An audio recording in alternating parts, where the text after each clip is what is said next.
come maybe, let's see, maybe 6, 7 couples. Oh, so a large group. Yeah, a large couple. Only one girl.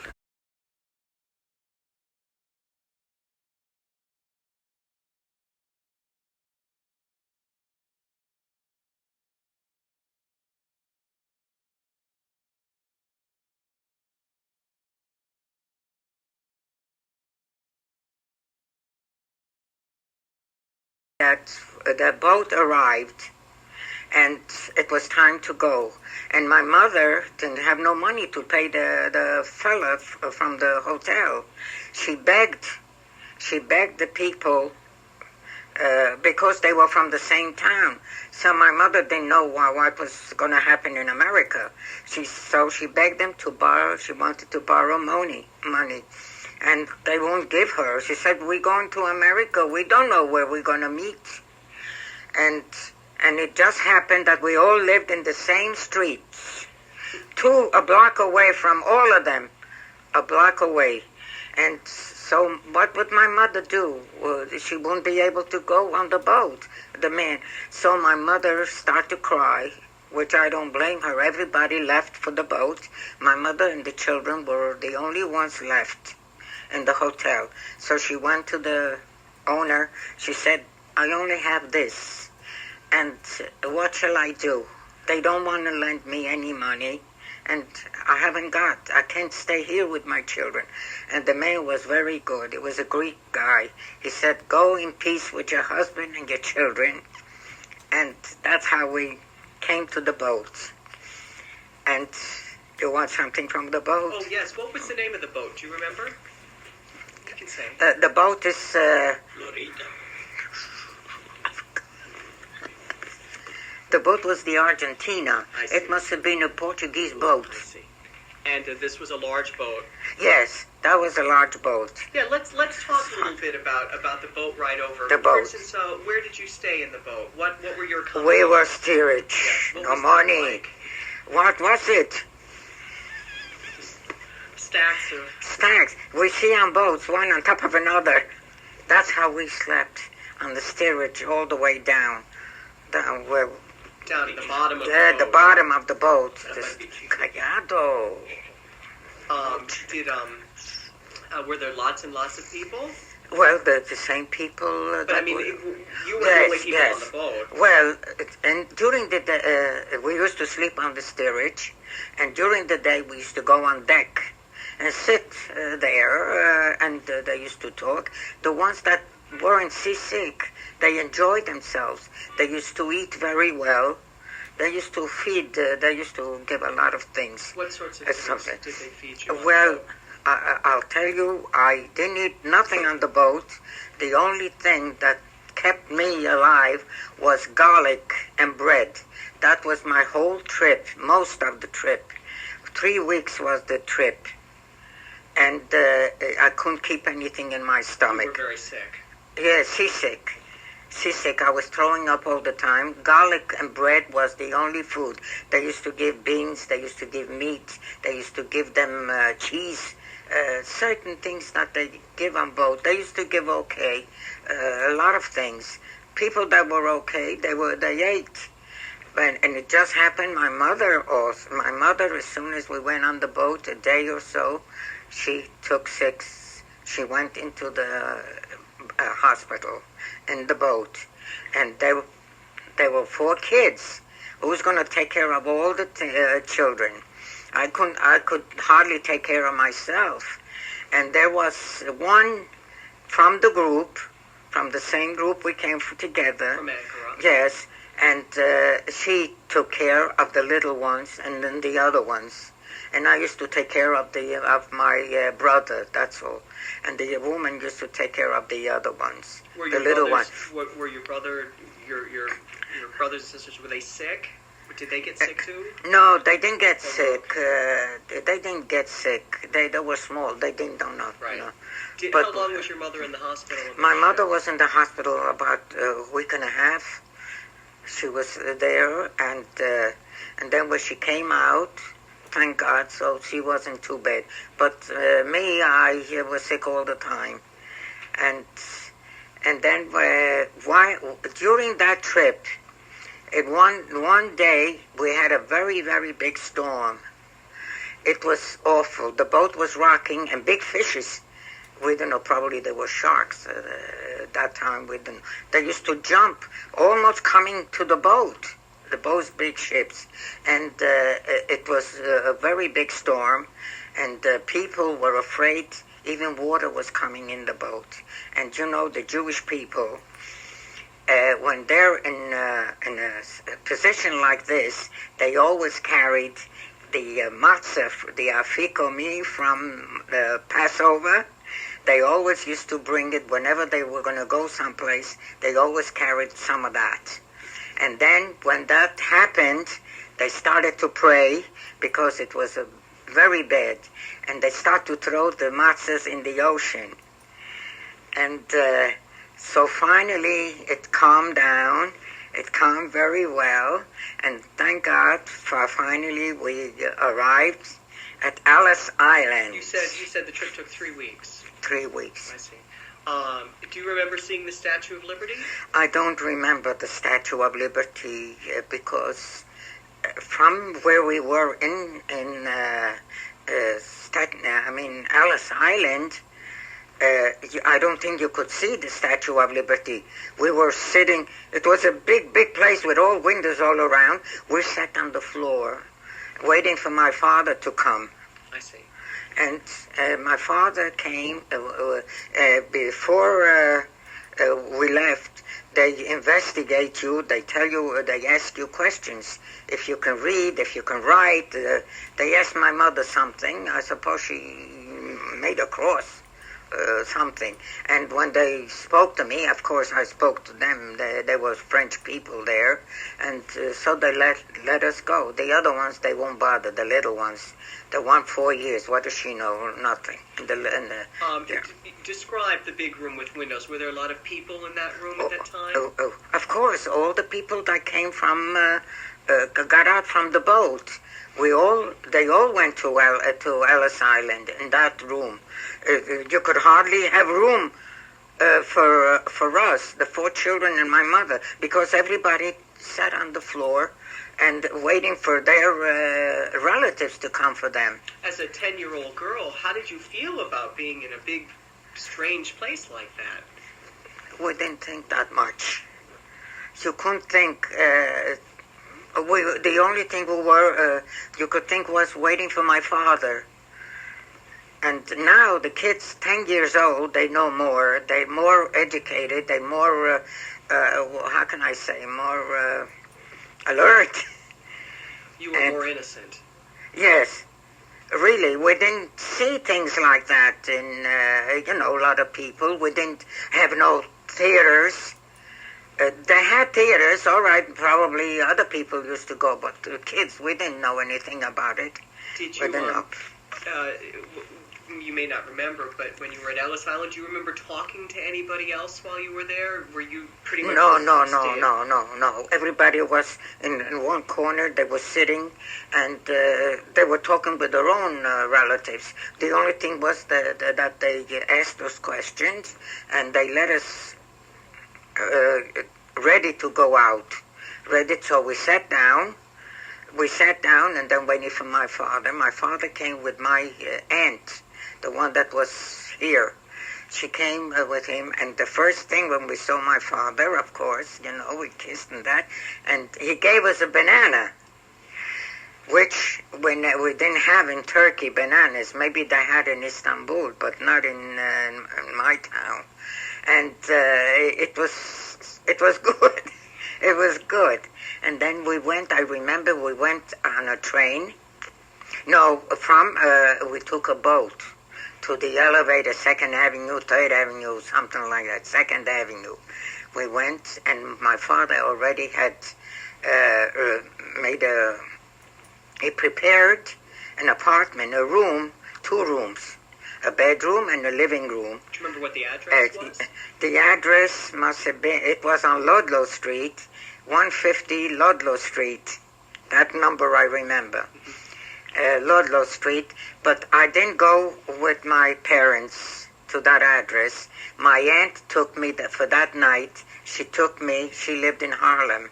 She took me with her, and then the next day, she brought me back to where my father was. So what were your impressions of New York City? This was... Well, New York City, it was beautiful, you know.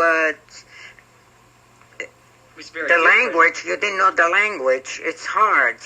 It was hard for me, but it wasn't too hard, because when I started school, it just happened that I had a French teacher, and she used to keep me after school, and she taught me this and this and this in French. But they gave me a test to put me in school, so they put me in 4B, because I was good in writing. Is French and is English the same, arithmetic is the same, and so they put me in 4B. And that's how the French teacher used to keep me after school. She was very good, and I learned. And then later on, my father took us to Ellis Island to see the Statue of Liberty. When you were children? Yeah, when we were, maybe a month or two after, he took us. The boat was only 5 cents. And it went to Ellis to Island? Ellis Island. It went to the Statue of Liberty. It's there. Right. It's there. It was beautiful, the Statue of Liberty. We were kids. We were impressed to see that beautiful statue. Did you get out onto the island? Yes. What did you do? Nothing. We walked. Did you go up We inside walked. the statue? Well, we went a little bit, not too far. But later on, when we were older, we climbed up further up. I took my children up there more. But when we went with my father, we only went a little bit inside. We couldn't climb. How old were you? Do you remember when you went with your father? Oh, with my father, maybe I was about 5-6 months later than 10 years to see the Statue of Liberty. But later on, he took us again. He took us because it was beautiful. We used to go to the Battery and take the boat. How did your mother adjust to America? Was she She glad that adjusted. she came? She adjusted very well. She adjusted, and little by little, she learned English. Yes. How did she do that? How did she do? I don't know. She learned from us, from the children. We went to school, so she learned 1 word, 2 words in the street. But later on, when she wanted to become a citizen, she went to school. That's how she got her. She learned more. Now, did your father speak English? Was he been Yes. He learned English, but I don't know how he learned. I guess from the children also, and from the street, they learned this. At the beginning, they didn't know anything. They wanted to buy something. My mother, or whoever it was, they used to go. They wanted eggs. They used to look at eggs. They showed they want this. They want milk. Probably they saw milk. They showed they want milk or whatever. The grocery store they used to go. They used to have vegetables or dry like beans or lentils or other things, rice. They were there in barrels.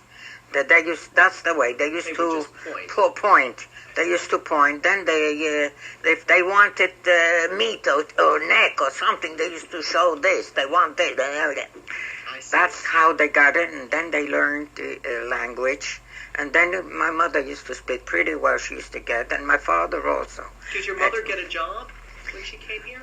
No, she had to take care of the 4 kids.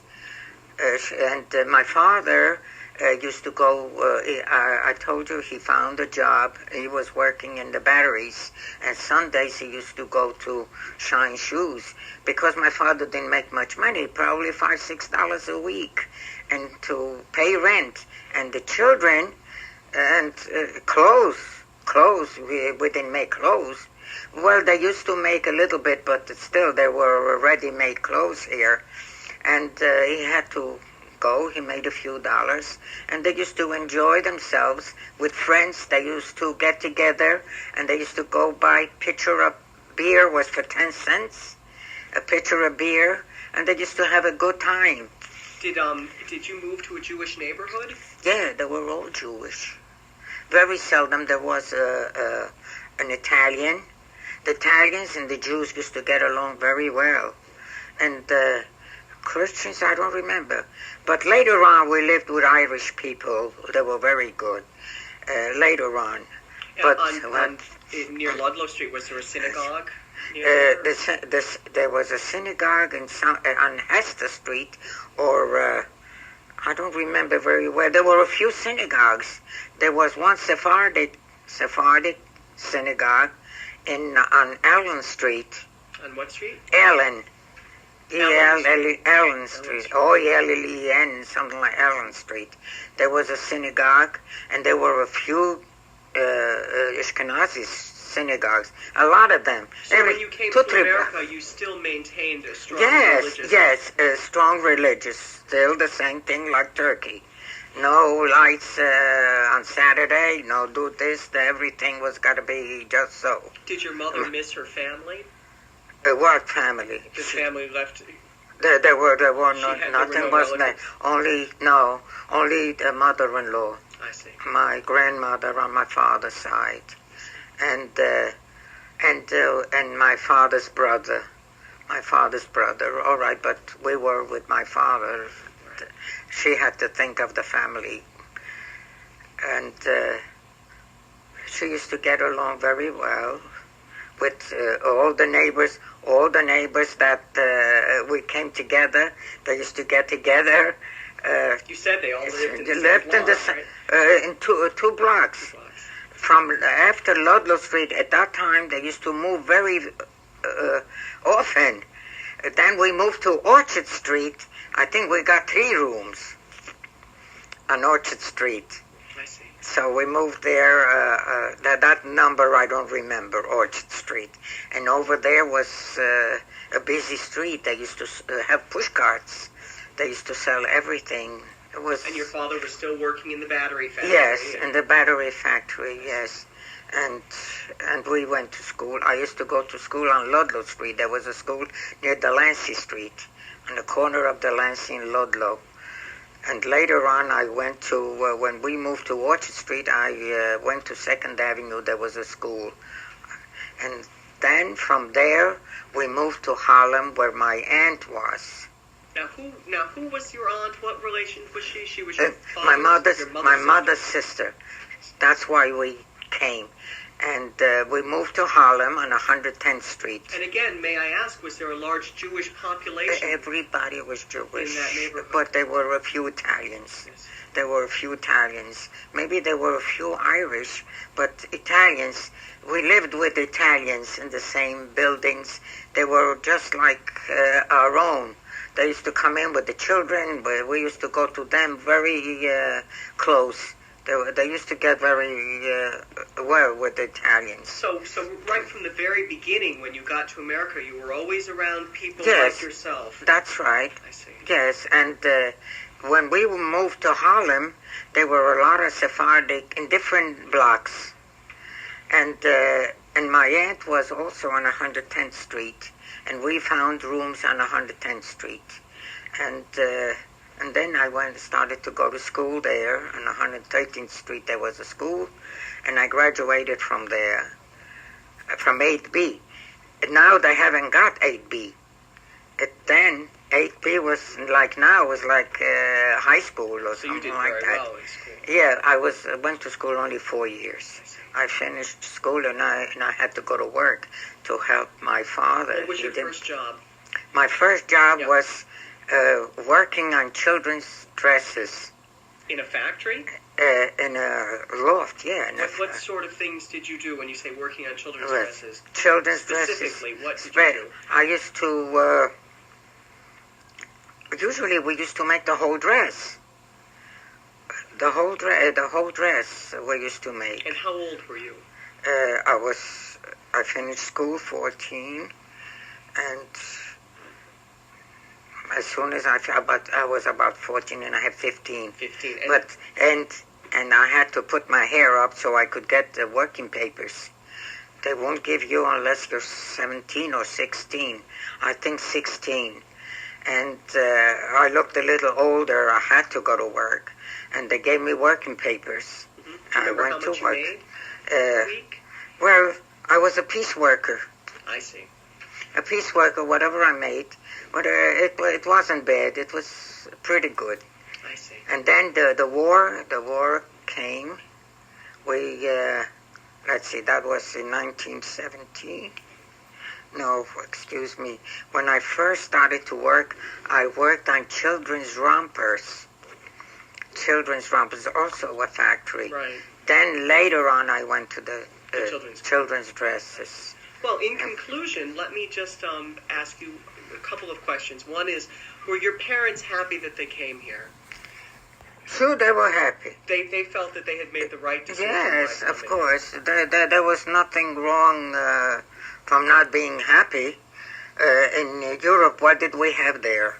If we were over there, it was hard to get boyfriends or girlfriends. So here was different. I see. Did either of them ever want to go back? No, they never mentioned going back. Never. No, never. And they were here. They were here. And I guess my final question is: are you glad that they came to America? Of course. Yeah. I'm glad. If I was going to be in Europe, I wouldn't have gotten married. You had to have a lot of money to give a dowry. Where would I get the money for dowry? I see. So you're glad. Over here, my husband didn't want dowry.